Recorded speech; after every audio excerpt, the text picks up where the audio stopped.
welcome or welcome back to my channel. Today we'll be learning how to do a braid out on type 4A, B, and C here using the same products. So if you are interested, stay tuned and please subscribe if you'd like to see us try more products on all three different textures here for future videos.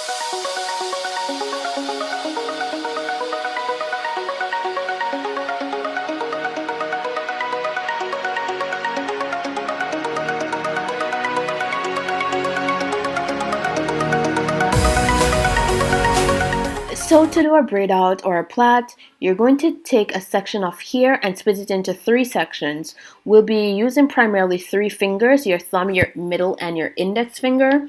You're going to start with the hair between your thumb and your index, and you're going to take the hair on your right and switch it or cross it under with the hair in the middle, receiving it with your left middle finger.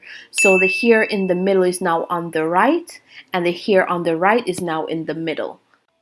Now the hair on the left is going to be switched across under the hair in the middle and received by the right middle finger. So now the hair on the left is in the middle and the hair in the middle is now on the left. And now you just continue the process and in no time you'll be able to braid or plait.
Guys, I just wanted to input here that my hair got wet because of the rain coming down unexpectedly. You guys saw in the takedown portion that I got a defined twist out. But yeah, that's why my hair is looking less defined in this shot. I also wanted to say that I'm not a fan of the male twisting souffle. It left our hair feeling dry after like 2 days, which has never happened to us before using a butter or a cream. But definitely recommend some products down below in the comment section that you like and would like to see us try. Please don't forget to like and subscribe as well.